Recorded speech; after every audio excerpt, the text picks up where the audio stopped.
Baik, Assalamualaikum warahmatullahi wabarakatuh. Perkenalkan, nama saya Rahmadila, NIM 19 12 11 550, kelas 2A S1 Keperawatan Stikes Mercu Bakti Jaya Padang. Di sini saya akan membacakan rangkuman materi tentang Pak Wawan. Yang pertama adalah materi tentang PF pasien HIV/AIDS, di mana di sini ada sistematik pemeriksaan fisik. Yang pertama ada infeksi, yang kedua ada palpasi, yang ketiga ada perkusi, dan yang keempat ada auskultasi.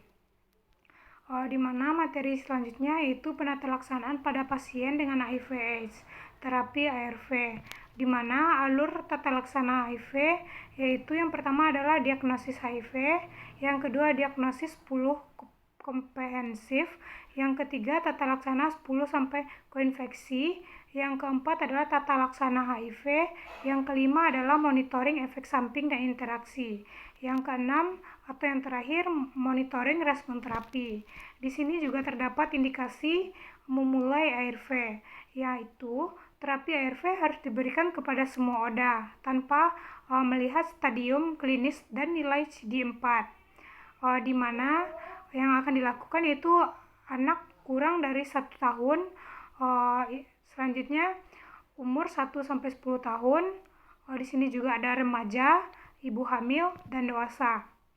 ARV diberikan segera tanpa ditunda pada pasien yang tidak ada kontraindikasi. Yang selanjutnya adalah inisiasi ARV dini, di mana di sini juga ada manfaatnya. Yang pertama, manfaatnya adalah mencegah destruksi imun progresif dan memperbaiki survival. Yang kedua adalah mengurangi aktivitas imun, inflamasi, dan penyakit non-AIDS. Yang ketiga adalah mengurangi resistensi obat. Yang keempat adalah mengurangi risiko untuk terjadinya infeksi HIV. Yang selanjutnya atau yang terakhir yaitu mengurangi transmisi HIV, di mana di sini juga terdapat ada 3 risiko. Yang pertama adalah transitas ARV jangka panjang dan jangka pendek. Yang kedua di sini juga ada jika adherence suboptimal, maka terjadi risiko virus retensi. Yang selanjutnya adalah resistensi dapat mengembang pilihan ARV di masa yang akan mendatang. Di sini juga terdapat tujuan dari terapi ARV, di mana untuk menurunkan jumlah virus dalam darah sampai tidak terdeteksi dan memperbaiki atau mempertahankannya. Yang kedua adalah memperbaiki kualitas hidup. Yang ketiga adalah mencegah infeksi oportunistik, dan yang keempat adalah mencegah progresi penyakit. Yang terakhir mengurangi transmisi kepada yang lain. Di sini juga ada panduan ARV untuk dewasa, di mana kalau panduan dewasa caranya TDF ditambah 3TC atau FTC dan ditambah FTC dalam bentuk KDT, hanya itu. Dan yang selanjutnya adalah ada juga untuk remaja dari umur 10 sampai 19 tahun, di mana TDF ditambah 3TC atau FTC ditambah EFV. Yang selanjutnya adalah ASKEP pada klien dengan penyalahgunaan HIV. Yang pertama adalah ada narkotika. Yang kedua adalah ada yang penyalahgunaan ganja.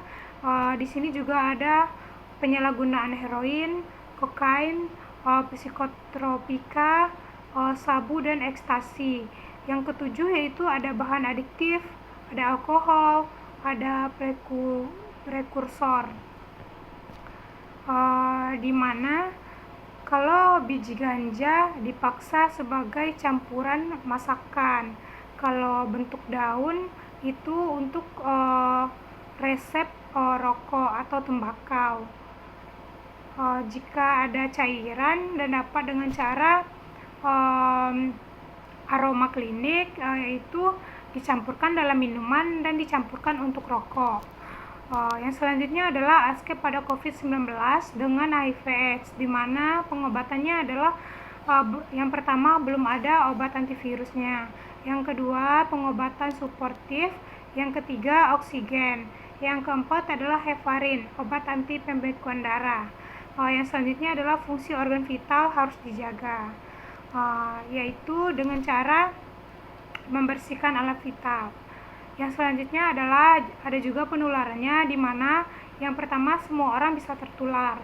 Yang kedua, penularannya mudah terjadi, lebih mudah dengan influenza. Yang ketiga adalah droplets atau dengan cara batuk, bersin, dan bicara. Yang selanjutnya adalah dapat ditularkan oleh orang yang tanpa gejala juga.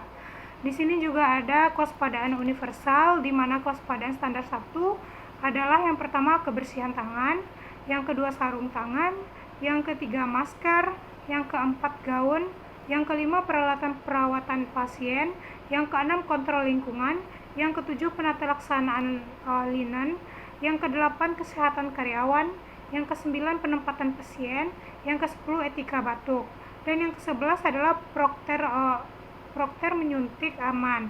Yang ke-12 proktek pencegahan infeksi. Di mana materi yang selanjutnya adalah juga ada peran perawat, pengendali infeksi dan fungsi, di mana yang pertama adalah mencatat infeksi, melihat prosedur tindakan medis, manajer, praktik klinis, konsultan, peneliti, supervisor, pendidik, komunikator, edukator, koordinator, member. Masih banyak lagi lainnya. Saya perwakilan dari Sikes Mercu Bakti Jaya Padang. Hanya itu saja simpulan materi dari Pak Wawan. Jika ada kata-kata saya yang salah, mohon dimaafkan. Wabillahi taufiq wal hidayah. Wassalamualaikum warahmatullahi wabarakatuh.